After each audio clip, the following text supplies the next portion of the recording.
As we all know, much more needs to be done, but we have made great progress in this year. Just to say one of the most important four-letter words in our economy is jobs. And as you can see, and I hope you can all see, from 2020, this was a job situation. 2021, 6,400,000 jobs. An unemployment rate that has gone down to 3.4%. Millions more Americans back to work. 3.9% of the unemployment. And then now, of course, with legislation that is pending, we hope that when we have more access to child care and universal pre-K and the rest, many more people will be able to go to work, especially as the president continues to address the COVID challenge that we have that are keeping people out of work. But 6.4 million jobs versus this practically over 5 million, nearly 6 million jobs lost the year before in the previous presidency. So with that, many more people availing themselves of the Affordable Care Act and the tune of millions more people, 5 million more people. We're very proud of that. And having access to quality health care. Of course, more to come when we pass some version of the legislation that is pending over on the Senate side.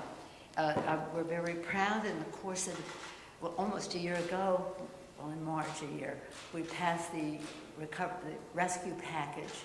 The rescue package put money in the pockets of the American people, vaccines in their arms, many more children safely back to school, people back to work. It enabled cities and states and counties to pay for and support the systems that make societies work, whether it's the education of our children, the transportation of our people, the first responders, our security, food workers, the list goes on, of services that are provided by localities, counties, as well as states. They took many millions of people, young children out of poverty. The rescue package did just that, rescue our economy, our society, and our people as it has attacked the COVID crisis. As you all know, we've had a variant that has prolonged the crisis. But I'm very proud of the work that the president is doing now to make sure that people have tests and masks, and hopefully more people will avail themselves of vaccinations.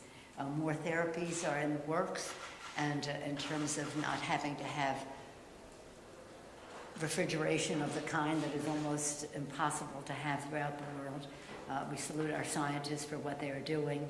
Science and governance, that's going to be solves that problem. So for these and other reasons, whether it's broadband or clean water, as we know in the bipartisan, the first bill, the rescue package, with taking people out of poverty and money in pockets and all the rest, that was done with not one Republican vote. There were 13 Republican votes in the House to support the infrastructure bill, and we were happy that that was bipartisan, so we could repair roads and bridges, improve public transit, secure clean water, broadband, and much more across the country. So there's a great deal to be proud of. But as with all of this, we always keep an eye on what needs to be done to meet the kitchen table needs of the American people. What keeps them up at night. We want to help solve that problem. And one of the proud things about this administration is the creation of jobs, the expansion of health care, and again, the alleviation of poverty. So with that, then we go on to what we want to do next. There's no question last night was a disappointment. I support what the president said. He's disappointed but not deterred. We will continue the work. We will follow the example of those who went before us in terms of the fight for civil rights and voting rights, not to be deterred. So the fight goes on. I had the privilege earlier this week, at the beginning of the week on Martin Luther King Day, to be with the King family, to be inspired over and over again, continue to be inspired by them, to the point of their Martin Luther King's granddaughter, Yolanda, who's 13 years old in 8th grade, talking about the future, talking with her great wisdom about the future. So we're, again, always eager to do more, but nonetheless disappointed what happened. But I want to congratulate Leader Schumer for his courage, for how he proceeded with this legislation. You had to have a vote. And what was wonderful to see was for almost 2 days to hear the Democratic senators talk about the sanctity of the vote and how fundamental that is to our democracy. It was so inspiring. Sad, though, to hear the Republicans argue against the freedom to vote and protect our vote. Whatever the outcome, the fact is that every Democrat voted, every Democrat in the Senate voted for the Freedom to Vote / John Lewis Voter Advancement Act, and every Republican voted against it. The process in the Senate leaves much to be desired. If you want to talk about that, we can later. But the fact is that it was an inspiring day, and I salute the chairman for bringing that important legislation to the forefront as he brought it to the floor. And that's a way to get it into the forefront. It's so important. But again, my motto is, some of you have heard me say it, we don't agonize, we organize. And that's what we will do to, again, advance voter participation in our country. I was a former chair of the party, and our goal was to remove obstacles of participation for anyone, whatever their party was, to remove obstacles of participation. Instead of what the Republicans are doing is to put up obstacles of participation. So the fight for voting rights continues. We will not relent. The fight goes on. So where do we go from here? As we have been engaged in all of these highly visible fights, discussions, debates in the Congress, we have been working in many cases in a bipartisan way to advance legislation which should be coming to the floor in the months ahead, as soon as we come to the agreement. First and foremost is the omnibus bill. I salute our chair, Rosa DeLauro, for the work that she is doing. This has to be bipartisan, and as an appropriator myself from way back, I always say, left to their own devices, the appropriators can get the job done, and we will leave them to their own devices, and I hope that Mitch McConnell will leave them to their devices as well. We must get that done. It is important in terms of governance to get the appropriations bill done, the omnibus bill done, to fund the government. It is now a national security issue of the highest priority, with the threats that exist out there. To go to a continuing resolution instead of a decision-making omnibus bill is to weaken our security and our stability. The Republicans should know that. So we hope that we will be able to bring that legislation to the floor before it expires. Honoring our pact. This is another security issue. It's about the burn pits. This is something that members have been working on for a while, and now, yesterday even, in fact, the Veterans Affairs Committee had Chairman Takano had a round table with the VSOs, the Veteran Service Organizations. We thank our veterans and our Veteran Services Organizations for their input on this. As you know, many of our service members were affected by being exposed to burn pits, and we have to have legislation passed. It will be expensive, but it is the price we must pay, that we owe our veterans to make sure they get the care and benefits that they deserve, those who are exposed to burn pits. And from our standpoint, if you were there, you qualify. We don't have to go through any torturous process to decide if somebody's illness depended on something that they were exposed to. That very important legislation. Again, we're hoping all of this is bipartisan. The competitiveness bill. It has many names. It's about chips, about funding for chips. It's about research and development, research very big piece of that coming out of our Science, Space, and Technology Committee under leadership of Chairwoman Eddie Bernice Johnson. It's about supply chain. And it's pretty exciting, the competitiveness bill, and we're very close to being ready to go to conference with the Senate on that legislation. Postal reform, you've heard about it over and over again, but again, it's about fairness and making sure that we have fairness for our postal workers without having the retirement health benefits be pre-funded for 75 years into the future. These are some of the items on the agenda in the very near future that have important ramifications for us. Very important in terms of all of this is what we do about any legislation we may have about the Ukraine, which is really about our security and our stability. Mr. Menendez has legislation in the Senate. We anticipate a companion bill in the House, but that's up to our distinguished chairman, Mr. Meeks, to announce. We have, members have been meeting, committees of security committees have been meeting. We've had our briefings and the rest. And when that legislation is ready, whenever that may be, it could be next week, it could be next month, but whenever it is ready, we will go forward with legislation in terms of the stability and national security, whether it's legislation on robust Russian sanctions, assistance to Ukraine, again, our commitments to NATO and so forth. So that's, let's acknowledge and appreciate what Joe Biden as President of the United States, the difference that he has made, 6.4 million jobs, that has a nice ring to it. We want more.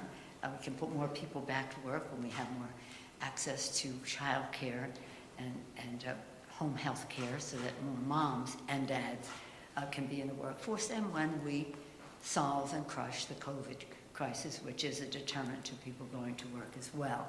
So we thank the President for his great leadership. We appreciate the leadership of Chuck Schumer in advancing the sanctity of the vote in the Senate and giving it the visibility that it would never have had without having a vote in the Senate. As we prepare for what's next on our agenda, we do so striving for as much bipartisanship as possible in terms of protecting honoring our veterans, protecting our country, again, funding the governance of our country. On a happy note, yesterday, Congress passed legislation to award Willie O. Yee. You know Willie O. Yee? Oh. You know Willie O. Yee. I did a story about Willie. You just did a story about Willie. Yeah. Well, you come to our office later today because we'll be signing the legislation. He was, for your information, Willie O. Yee was the first black player in the National Hockey League. The Congressional Gold Medal, we voted on it yesterday. I'll sign the bill today. He was referred to as the Jackie Robinson of hockey. We can never have a meeting without talking sports. Right? The House passed the bill unanimously, which honors the contribution of a sports legend who broke the National Hockey League's color barrier despite being legally blind in one eye. Is that remarkable? So we'll have the signing. Do we know what time it is today? I don't. It's not private. We're not. We'll let you know if you're interested. Otherwise, we'll send you a picture. He had 4 goals and 10 assists in 45 NHL games. I'm sorry? He had 4 goals and 10 assists in 45 NHL games over 3. How about that? Is that remarkable? That's remarkable. That's not tremendous stats, but that was his record. That's wonderful. Good for you. Well, I'm just staying up late at night watching Warriors and stuff like that. But in any event, any questions? Yes, sir? Madam Speaker, I understand that last Thursday you asked the Committee on House Administration to take a closer look at Stock Act violations by members of Congress, which may include stiffer penalties for these violations as That's well. Right. I wanted to give you the chance to talk about just why you did that, why I think that's important, and what you say to the members of your caucus, which range from frontline members to some of the most progressive members who want to go further and enact some sort of... Well, I don't know that. I mean, that's your version. Here's the thing.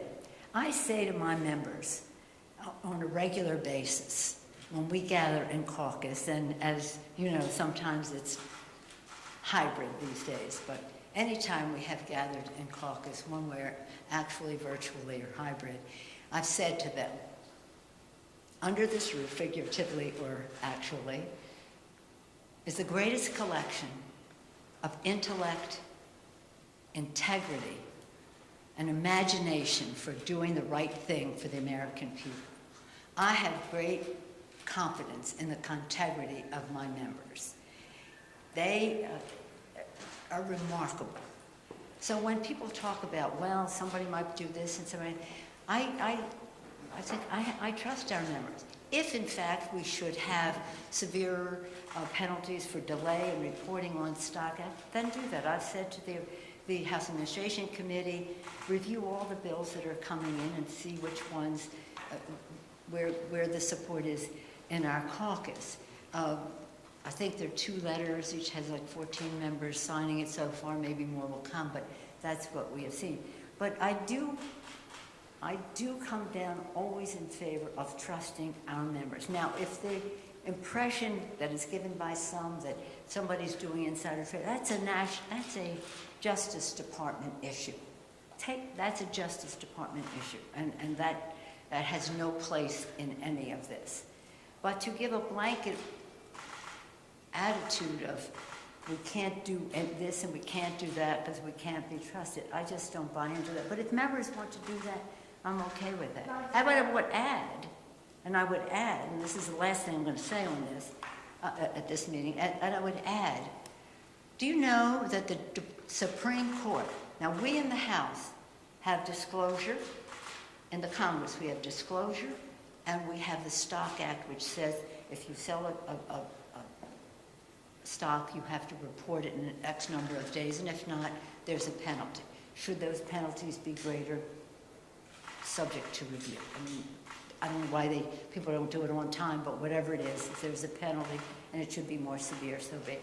But the United States Supreme Court, where decisions are made all the time that affect our environment, our workforce, our personal freedoms, every subject you can name, at the mercy of the court, our economic issues and the rest, no disclosure whatsoever, and certainly no Stock Act. If we're saying everybody should be living by the same standard, then so be it. That's okay with me. But I don't think that the court should be let off the hook, and even the Chief Justice said recently that the impression was that there were some scandals in judges making decisions that related in a way that wasn't right. So I say, when we go forward with anything, let's take the Supreme Court with us to have disclosure. No disclosure. The Supreme Court of the United States for life. No disclosure, and certainly, therefore, no Stock Act. Another subject? Yeah, on the BBB, the president indicated yesterday chunks of it could get passed, and I'm sure you heard what he said. I wonder what you think of that statement, and I have a couple of parts here. He said the child tax credit free community colleges might drop out, and just what should we expect when it comes to the BBB going forward? Well, let me just say, chunks is an interesting word. Not my word, that's what he said. No. The president has such a commitment to the values that are contained in this legislation, the reconciliation bill. When we passed and when they were considering, and then later we passed the bipartisan infrastructure bill, the president said, I want to find as much common ground as I can in a bipartisan way when it comes to infrastructure. But I cannot limit my vision for America to what the Republicans will agree to in terms of roads and bridges, etc. That's important, but it's not all. So in this legislation, if we care about preserving the planet for future generations and clean air for them to breathe today and water to drink, we need to pass the reconciliation bill. So I would hope that that would be a major part of it. So what the president calls chunks, I would hope would be a major bill going forward. It may be more limited, but it is still significant. So we talked about climate. Now let's talk about health care. So important in the legislation is that millions more people will have access to health care at a very low cost because of what is in the bill in terms of expanding the Affordable Care Act. Let's now talk about child care. Child care in the bill, whether you're talking about the child tax credit, or you're talking about child care, or you're talking about home health care that might include a child or an older sibling or a parent, or you're talking about universal pre-K. All of this lowers cost for care and is transformative in the lives, especially of women in the workforce. So we have to have, if our economy is going to succeed, as you know, we say when women succeed, America succeeds. If we're going to have the full benefit of women and newcomers, and when I say newcomers, people of color who have not been in some of these traditional jobs, to expand what that means, we have to have care at home, whether it's for children or, again, older siblings or parents. So there are big chunks of the bill that have to be contained in the bill. But remember this, that this is a reconciliation bill. So when people say, let's divide it up, no, they don't understand the process. What can we agree upon?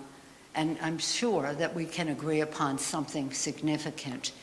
Call it a chunk if you want, but whatever you call it, we want it to be able to make a difference in transforming the workplace by honoring work, by respecting the fact that there are families that have to make decisions between home and work, and again, protecting the planet. So I'm optimistic. I'm optimistic. Yeah. Yes, sir. Very disappointed.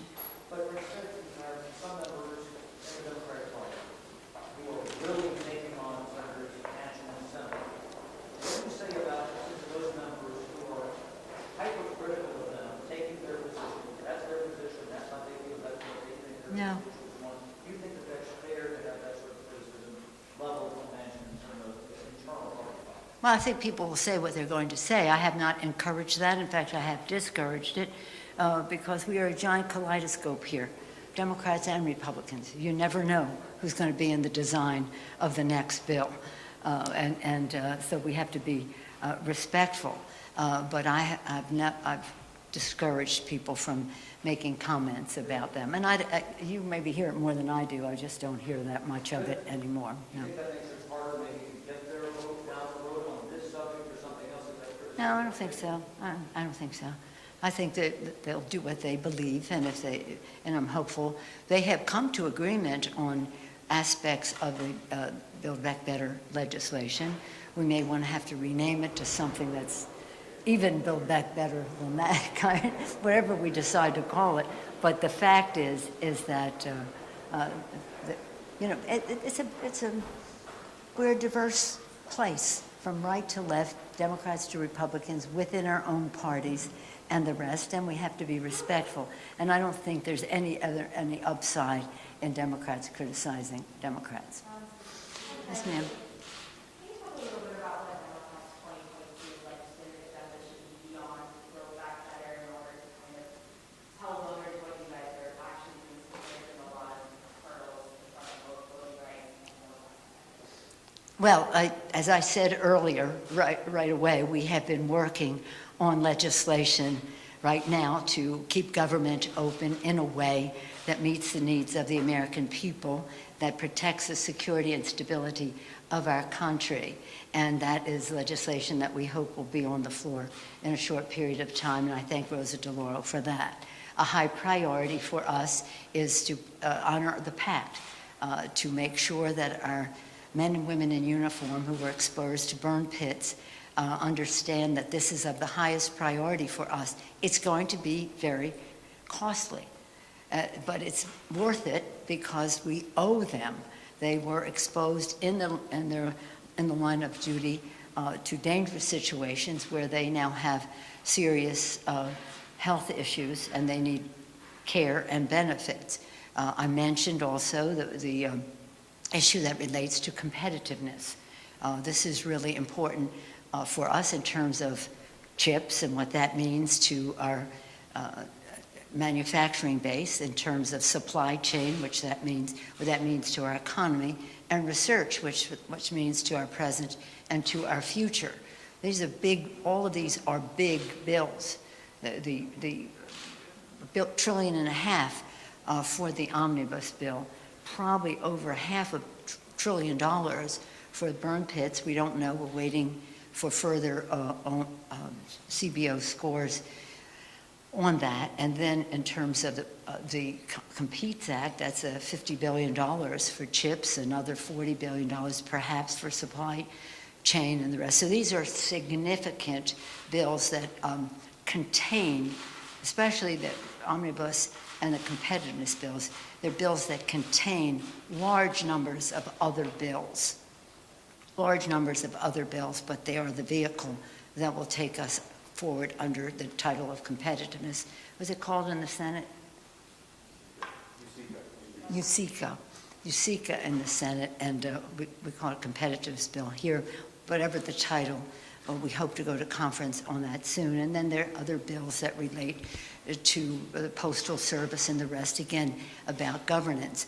But we have always been about America's working families. So we still want to pass a legislation that expands our workforce by recognizing the responsibilities that people have at home, which I address. So I went over some that are in the near future.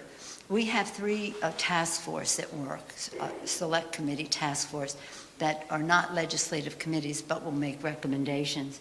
One of them is the Select Committee on the Climate Crisis, and much of what they have recommended is in the current version of the BBB. We hope that most of that survives, but that isn't the end of it. There'll be other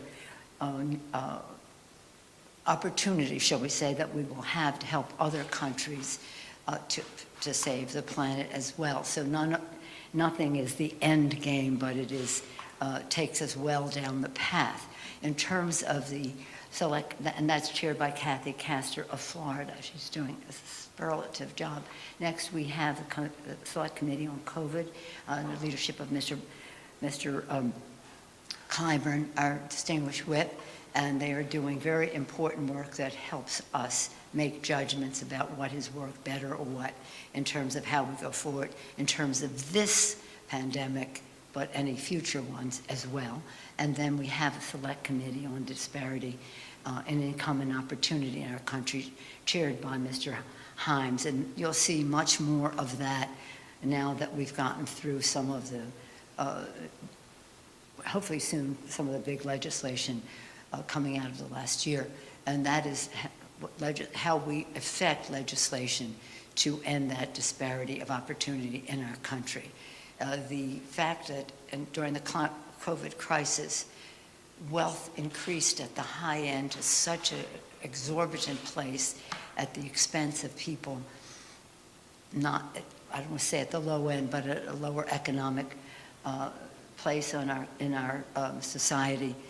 We can't have that continue. That's what is a caste system. That's not a democracy. The middle class is the backbone of our democracy. We have to strengthen the middle class and all who aspire to it. So that is what our legislation is about. So how we protect our nation, how we preserve our planet, how we transform our workforce, how we educate our children. My whole mission in Congress is about the children, for the children. As you heard me say, you're in the arena, you have to be prepared to take a punch. You have to be prepared to throw a punch for the children, for the children. And so we'll be dealing with issues that relate to antitrust and to Section 230 and what damage that does to children and the rest. But I'm very proud of our committees. They're working very hard on their legislation. Some of it they will bring individually to the floor.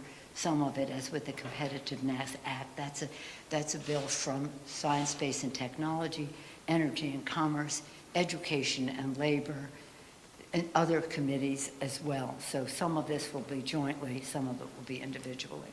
One last question, is it? Hi, I think ask you about crime in America right now. There's been so many tragic headlines this week alone with I'm sorry? crime in America. Oh, crime. Oh, yeah. There's been so many tragic headlines this week alone with a 24-year-old UCLA student stabbed at work in Los Angeles, a woman pushed out of a subway in New York City, and just last night, a baby shot in the Bronx in innocent baby an attack. So I just wanted to ask you about this spike in crime, the 30% Yeah, spike in thank you murder. for that question, because in many of our committees, in the Judiciary Committee for sure, and Education and Workforce, in all of our committees, community safety is of the highest priority as a value. The form of it, the legislation it will take remains to be seen. As I said, our committees will be working on these issues. But community safety, right up there with jobs and healthcare and the rest. Community safety, very important. That's why we were very proud that in the rescue package, we had significant funding for state and local government, which was funding our first responders, largely our police and fire. We have to be strong in that respect. We have to be strong in that respect. But in the BBB, there's very important language, and I refer you to it, about how we address criminal justice and the rest in our country. But thank you for asking that question. We can have a whole day, and we probably will, on that subject, because community safety, our first responsibility is to protect and defend, whether that's our national security or our community safety. We have to keep the American people safe. Thank you all very much. Thank you. And,